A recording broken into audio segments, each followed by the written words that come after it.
Oke, halo semuanya. Ketemu lagi. Kali ini istimewa sekali karena Coach Puspita ada di sebelah saya lagi. Ya. Oke, menyambung diskusi kita tadi yang bersama Erik mengenai persiapan sepeda dan ya fisik untuk menghadapi hari H, event-event yang besar ya Coach ya. Siap. Apalagi misalnya kita tahu sendiri ini bulan Mei. Ya, minggu depan tanggal 18 ada event besar di Jawa Timur, di Surabaya khususnya, yaitu Bromokom. Tapi karena ini terlalu mepet ya, maksudnya hanya sisa 1 minggu Coach, jadi istilahnya oke lah, kita tidak hanya bicara soal spesifik itu, tapi event-event lain ya, event-event lomba-lomba lain, karena bulan depan ada lagi Tour de Panderman, itu besar sekali juga. Oke, tanpa panjang lebar, kita tanyakan Coach, biasanya apa sih latihan-latihan menjelang Big Day? Iya, jadi Event-event besar loh Coach, yang maksudnya ini benar-benar serius event besar begitu. Iya, jadi event besar mungkin dalam skala klub atau komunitas, masyarakat sepeda kita.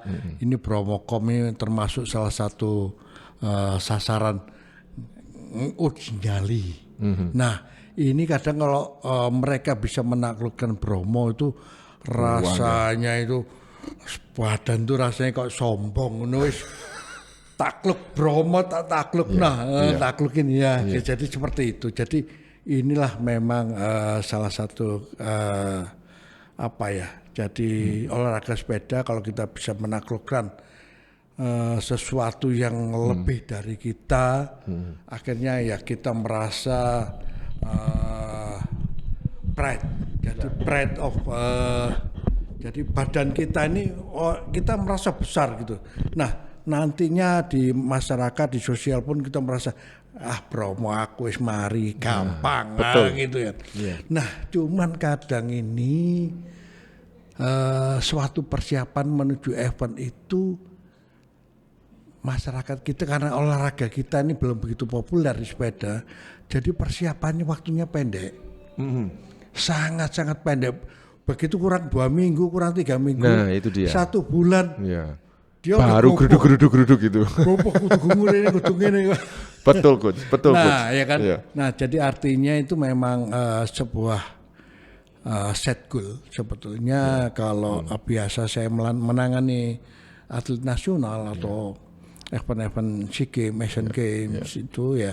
Jadi minimal itu sebetulnya dalam 1 tahun. 1 tahun Coach. 12 tahun. Jadi 12 bulan. 12 bulan ya. 12 bulan itu idealnya.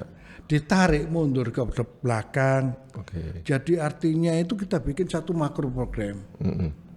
Set goalnya dari sana, ditarik mundur.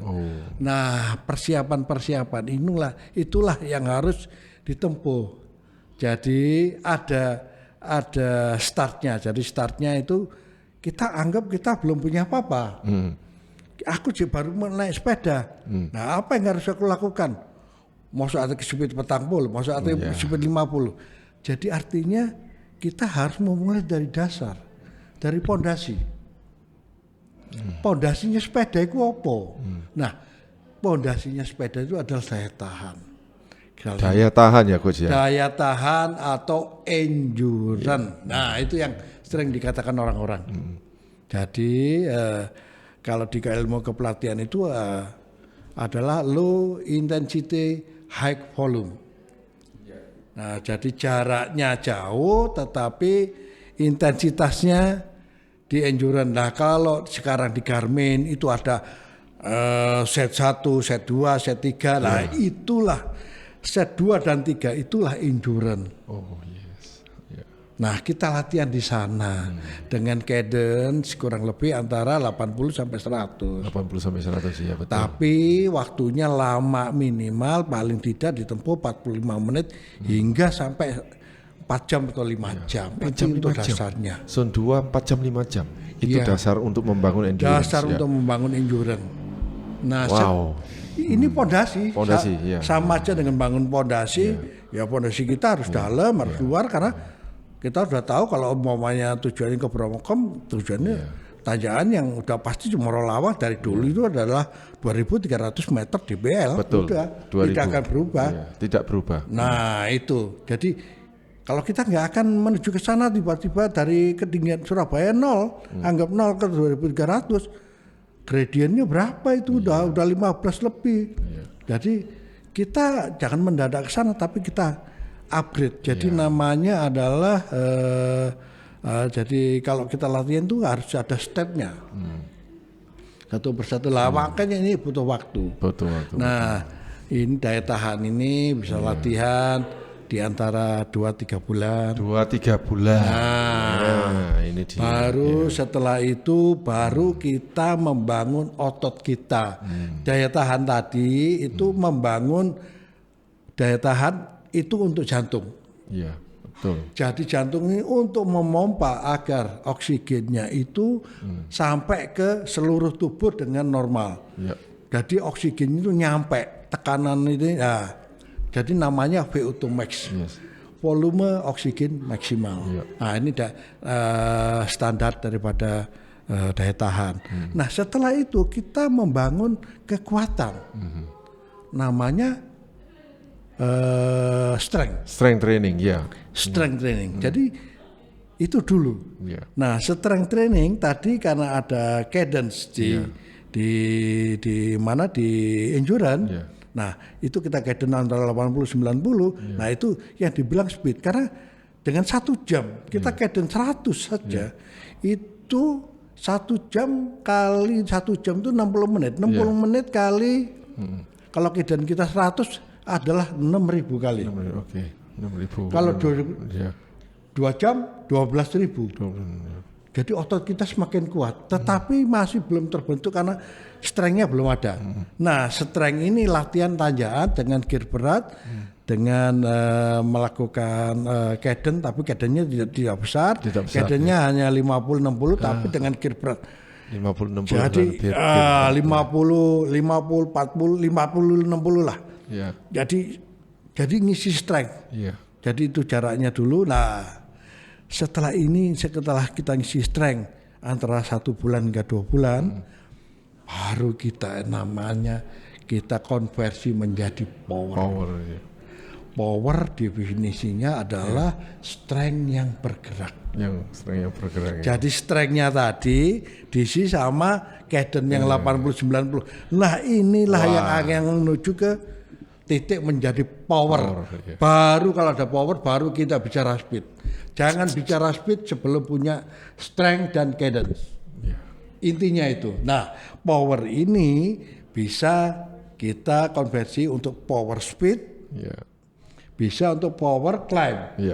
Nah, makanya kalau orang climbing, nah ini pasti kalau sprint pasti jauh. Karena berbeda. Betul. Kalau orang sprint, powernya adalah explosive power. Eksplosif, ya.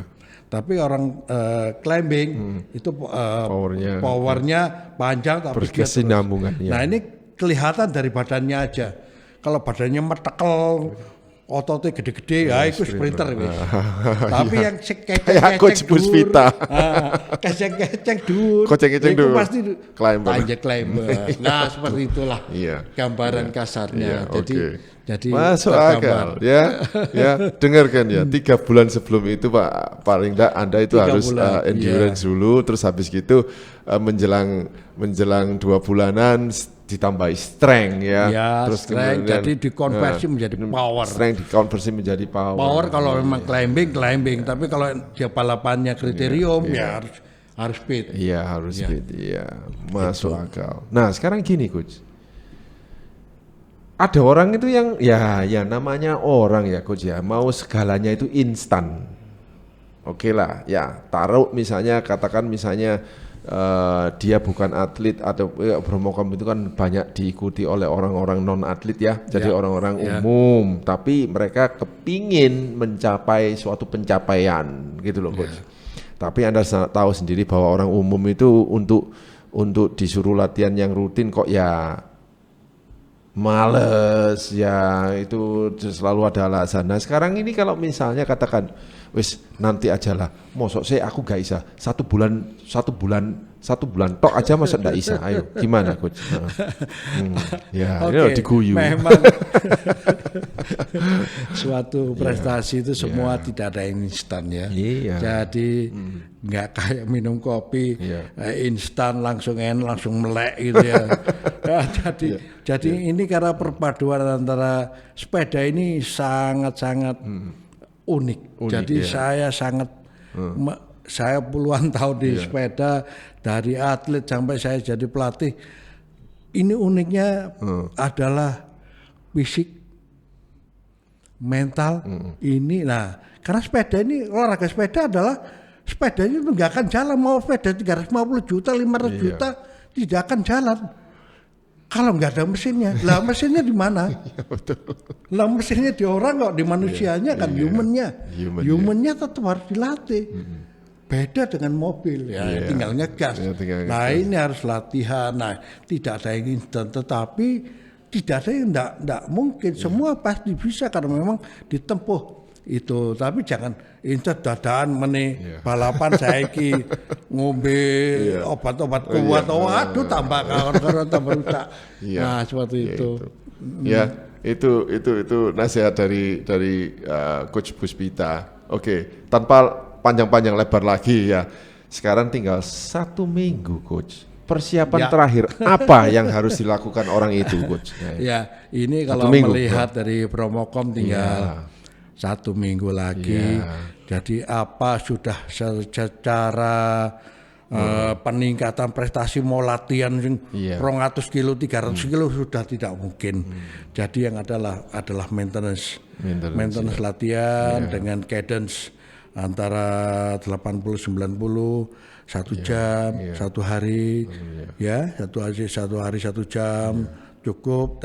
Dicoba dipancing untuk tanjakan yang agak gradiennya agak rendah, mungkin 5% atau 10%, tapi jangan jauh, balik lagi. Nah pakai cadence lagi, karena kenapa?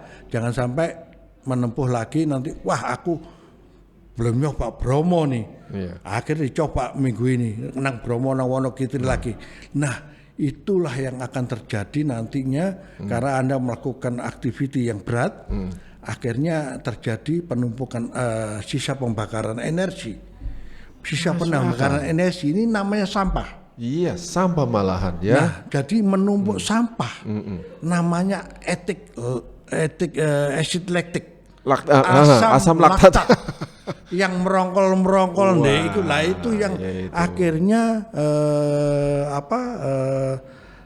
istilahnya gote itu yang nanti aliran darah tersumbat, yang harusnya membawa oksigen semua itu tersumbat kabeh. Tambah saya baru dengar ini tambah lebih parah, lebih baik endurance. Nah terus carbo loading, jadi mungkin carbo loading, tapi mungkin jangan lupa juga protein kalau mungkin juga, kalau memungkinkan memang lebih mahal lagi, memang protein yang sekarang yang lebih baik itu adalah protein whey protein. Karena whey itu akan menjadi glikogen yang akan disimpan di otot. Wow. Tapi kalau kita makan hanya sekedar karbohidrat, nasi pecel, rawon atau apa, itu akan disimpan di lemak di bawah kulit. Itu akan cepat habis dan ototnya tidak mungkin kuat. Jadi sekarang ini udah banyak teknologi nutrisi juga. Jadi sampai protein pun di whey itu itu luar biasa. Ya. Luar biasa Coach Puspita. Wah, kebetulan saya bisa menangkap dia hari ini. Dan tipsnya dia, Anda pasti tidak rugi yang dengarkan dari awal sampai selesai. Oke, kita harus selesai ya Coach Puspita. Terima kasih banyak. Terima kasih ya. Sampai ketemu. Sukses. Ya. Terima kasih. Promocom. Jangan takut dari awal, dari persiapan. Tadi ini pesan yang terakhir, bahwa setelah mempersiapkan itu kita harus mempersiapkan mental.